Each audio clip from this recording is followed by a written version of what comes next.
Hello students, today we are going to discuss asthma, hypertension and back pain. Asthma is common lung condition that caused occasional breathing difficulties. Asthma is caused by swelling of the breathing tube that carry air in and out of the lungs. This makes the tube highly sensitive. Asthma में सबसे पहले जो हमारी wind pipe है या सांस लेने वाली पाइप है वो सिकुड़ जाती है और सांस लेने में हमें प्रॉब्लम होती है. Common asthma trigger include allergies to house dust, mites, animal fur और पोलन. जो एलर्जी जो इन चीज़ों से लंबे टाइम तक एलर्जी रहती है तो ये अस्थमा होने का कारण इससे बढ़ जाता है. जैसे आपने एनिमल घर में पेट पाल के रखा, उसके जो हेयर हैं या हवा में उड़ रहे हैं या उसमें उसके अंदर डैंड्रफ है और जो घर में बहुत ज़्यादा धूल मिट्टी उड़ रही है, पोलन के कण हैं, तो ये जो है इसकी वजह से भी अस्थमा होने के कारण बढ़ जाता है. Smoke pollution and cold air. Smoke pollution जैसे इसमें ये भी क्या है, अस्थमा बढ़ाने का काम करते हैं. इन्फेक्शन लाइक कोल्ड और फ्लू, बहुत लंबे टाइम तक कोल्ड और फ्लू रहता है, इनका इन्फेक्शन रहता है, तो ये भी अस्थमा होने के रीज़न है. The main symptoms of asthma. Wheezing में जैसे ब्रीदिंग कर रहे हैं, ब्रीदिंग में बहुत बार साउंड आती है अस्थमा होने पे. ब्रीथलेसनेस जैसे अस्थमेटिक जो अस्थमा में सांस लेने में प्रॉब्लम होती है. ये टाइट चेस्ट, इसमें अस्थमा में टाइट चेस्ट हो जाती है, एक अकड़न हो जाती है, कफिंग. अस्थमा में बार बार खांसी काफ़ी आती हो जाती है इसके अंदर ना. Causes. Asthma is caused due to combination of environmental and genetic factor. तो जो मेन जो अस्थमा होने का जो कारण है वो इन्वायरमेंटल भी हो सकता है और जेनेटिक जैसे आपके पेरेंट्स में है, दादा दादी में है, तो आपको होने के चांसेस इसके बढ़ जाते हैं. Airborne substances such as pollen, dust mites, mold spore, pet dander, cockroach waste. तो मेन जो है इसमें ये जो सारी चीज़ें हैं इनकी वजह से भी मेन जैसे एयरबॉर्न जो हवा में जो छोटे छोटे से धूल मिट्टी के कण उड़ते रहते हैं, सच एज पोलन के कण, डस्ट माइट्स जैसे डस्ट के कण छोटे छोटे, मोल्ड स्पोर जैसे बीजों में बहुत बार होता है, बीजों की वजह से जो फ्लावर्स आते हैं या बीजों की वजह से भी ये हो सकता है. पैट डेंडर जैसे आपने पालतू जानवर पाल रखा है और उसके जैसे हेयर हैं वो हवा में जैसे बाल हैं उसके उड़ रहे हैं या उसमें डैंड्रफ है, इसकी वजह से भी. और ये कॉकरोच वेस्ट जैसे घर के आसपास या घर में कॉकरोच मर जाता है तो उसका जो उसके जो फेदर्स हैं, जो उसके जो पंख हैं वो उड़ते रहते हैं, या जो वो कुछ वेस्ट जो छोड़ता है वो सूखने के बाद हवा में उड़ता है, तो ये भी अस्थमा बढ़ाने का काम करते हैं. इस रीज़न से भी अस्थमा हो सकता है. Respiratory infection such as common cold. तो रेस्पिरेटरी में जो इन्फेक्शन है, जो सांस की नली में जो इन्फेक्शन हो जाता है, तो इसकी वजह से भी अस्थमा हो सकता है. कोल्ड एयर, बहुत ज़्यादा कोल्ड एयर में रहने के का भी एक इसका कारण है. Air pollutant such as smoke. बहुत बार क्या होता है कि जो हवा में जो पोल्यूशन होता है इसकी वजह से भी या फिर स्मोक जैसे धुआं, बहुत ज़्यादा इस टाइप की चीज़ें होती हैं, तो वो भी एक इसका मुख्य कारण है. Certain medications including beta blocker, aspirin, Brufen, naproxen.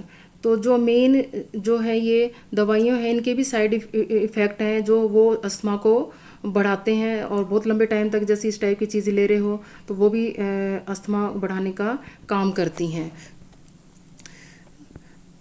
Preservative added to some type of food and beverage including shrimp, dry fruits, processed potatoes, beer and wine. जो खाने की चीज़ों में प्रिजर्वेटिव होता है वो काफ़ी लंबे टाइम तक टीन पैक होती हैं, तो ये भी अस्थमा बढ़ने का एक कारण है। तो हम अस्थमा को कैसे रोक सकते हैं? ये बाहर जैसे पोल्यूशन वाली जगह में जा रहे हैं तो आप मुंह के ऊपर कपड़ा बांध के जाएं, और घर के आसपास जो है आप जो सराउंडिंग जो आपका है उसको क्लीन रखें। सुखासन, चक्रासन, गोमुखासन, पर्वतासन, भुजंगासन, पश्चिमोत्तानासन, मत्स्यासन, ये आप करें तो इससे भी आपको काफ़ी अस्थमा से रिलीफ मिलेगा। Hypertension, when heart contract, blood goes into the body. At this time BP is about 120 mmHg. This systolic pressure, this is ये क्या है? systolic pressure. When heart relax, blood come into the heart from body. This time pressure about 80 mmHg. This diastolic pressure. तो जो हमारी जो heart है वो हमारी बॉडी में ब्लड पहुंचाने का काम करता है। जब ये ब्लड आर्टरीज में भेजता है हार्ट, उस टाइम में प्रेशर लगता है, उसको सिस्टोलिक कहते हैं, और उस टाइम बीपी रहता है 120 mmHg। और वापस जब हार्ट रिलैक्स करता है उस टाइम प्रेशर रहता है 80 mmHg, उसको डिस्टोलिक कहते हैं। नॉर्मल बीपी है वो हमारा 120/80 mmHg होती है। इससे नीचे होगा तो लो बीपी होगा, और इससे ऊपर होगा तो हाई बीपी रहेगा। रिस्क फैक्टर, तो रिस्क मतलब कि ये कि आप जैसे आपने इन चीज़ों का ध्यान नहीं रखा तो आपको भी होने के चांसेस बढ़ जाते हैं इसमें। Age, the risk of high blood pressure increase with age through early middle age और about age 45। High blood pressure is more common in man when women are more likely to develop high blood pressure after age 65। तो mains में इसका risk 45 as के पास में है, और जो women's हैं उनमें 65 के आसपास होने का रिस्क बढ़ जाता है। फैमिली हिस्ट्री में यदि आपकी फैमिली में है किसी को तो आपको भी होने के चांसेस इसके बढ़ जाते हैं। बीइंग ओवरवेट ओबेस, बहुत ज़्यादा आपके अंदर ओवरवेट है आपका, और आप तो इस वजह से भी आपका ब्लड प्रेशर हाई होने के चांसेस बढ़ जाते हैं।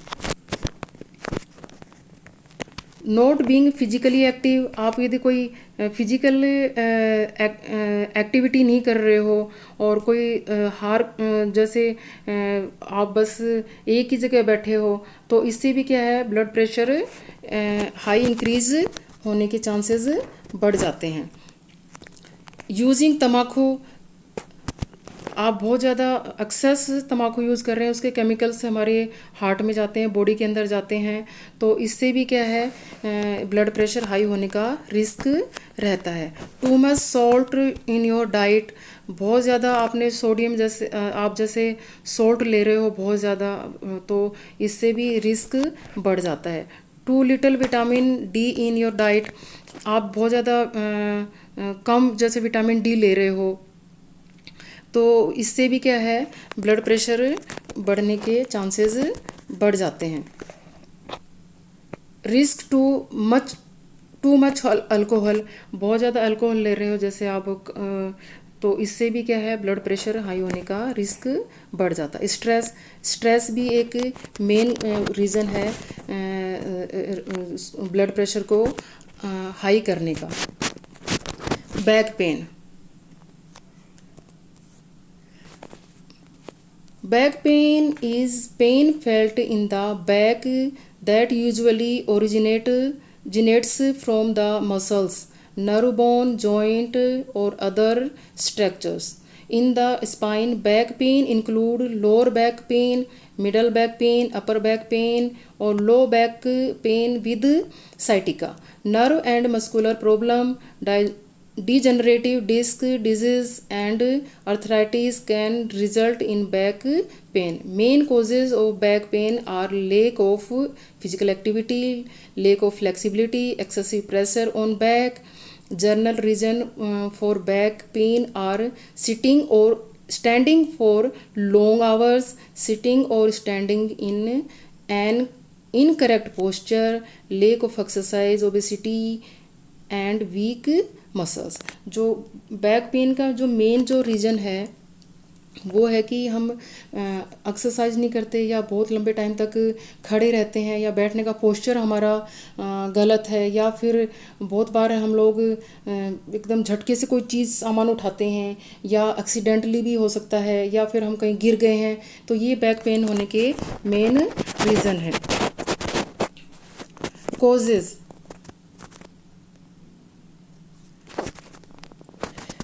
Ligament strain, ligament strain repeated heavy lifting and sudden awkward movement में strain back muscle and spinal ligament. जो बहुत बार आप जैसे सडनली हम एक हैवी वेट उठा लिया या हमने, या फिर एक ऑकवर्ड मूवमेंट मतलब सडनली कोई मूवमेंट जो हमारी बैक तैयार नहीं होती है, एकदम सडनली हम कोई कर लेते हैं एकदम उसमें, तो वो ये भी एक मुख्य कारण है बैक पेन का। Ruptured disc act as cushion between the bone in your spine. The soft material inside the disc can bulge or rupture and press on a nerve. तो बहुत बार क्या होता है कि इसमें डिस्क रैप्चर हो जाती है और नर्व दब जाती है, तो ये भी एक बैक पेन का मुख्य कारण है। Arthritis osteoarthritis can affect the lower back. In some cases, arthritis in the spine can lead to a narrowing of the space around the spinal cord, a condition called spinal। तो इसमें क्या होता है कि मेन जो osteoarthritis की वजह से भी नर्व दब जाती है, तो ये भी एक बैक पेन का मुख्य कारण हो सकता है। Skeleton irregularities, back pain can occur if your spine curve abnormally. Scoliosis, a condition in which your spine curve to the side, also may lead to back pain। तो मेन क्या है इसके अंदर, जैसे किसी वजह से चोट लग गई या कोई कंडीशन की जो कोई कंडीशन है उसकी वजह से, जैसे हमारी स्पाइनल है वो जो बैक है वो कर्व अब नॉर्मल कर्व हो जाता है उसके अंदर, तो ये भी एक मेन बैक पेन का कारण है। ओस्टियोपोरोसिस में हमारी जो बोन्स हैं वो क्या हो जाती हैं इसके अंदर वीक हो जाती हैं, तो ये भी एक बैक पेन का मेन रीजन है। Risk factor, age, back pain is more common as your get older, starting around age 30 to 40। तो जो या तो ओल्डर एज में होने के चांसेस होते हैं या फिर 30 to 40 एज में इसके रिस्क बढ़ जाते हैं। लेक ऑफ एक्सरसाइज, वीक जैसे मसल्स हैं या आपने ढंग से आपने कोई एक्सरसाइज नहीं की है, आप एक्सरसाइज नहीं कर रहे हैं, तो ये भी एक रिस्क फैक्टर है बैक पेन का। एक्सेस वेट, बहुत ज़्यादा एक्सेस वेट, जैसे आप कैरिंग टू मच, बहुत ज़्यादा वेट उठा रहे हो, बहुत ज़्यादा बैक पर स्ट्रेस आ रहा है, तो ये भी एक, इससे भी क्या है बैक पेन होने का रिस्क बढ़ जाता है। Diseases, some type of arthritis and cancer can be contribute to back pain. बहुत बार डिजीज़ हो जाते हैं, लंबे टाइम तक ये डिजीज़ होते हैं, तो ये भी एक मेन रिस्क फैक्टर है इसका बैक पेन का। इम्प्रॉपर लिफ्टिंग, बहुत बार जैसे सामान उठा रहे हैं वो इम्प्रॉपर लिफ्टिंग, सडनली एकदम या तो झटके से उठा रहे हो या बहुत ज़्यादा हैवी है वो उठा रहे हो, तो इससे भी बैक पेन है उनके रिस्क बढ़ जाता है। साइकोलॉजी कंडीशन में जैसे depression and anxiety appear to have a greater risk of back pain, तो इसकी वजह से भी बैक पेन होने के चांसेस रिस्क बढ़ जाते हैं। स्मोकिंग, बहुत ज़्यादा आप स्मोकिंग कर रहे हो तो इसकी वजह से भी बैक पेन होने का रिस्क बढ़ जाता है। Thank you.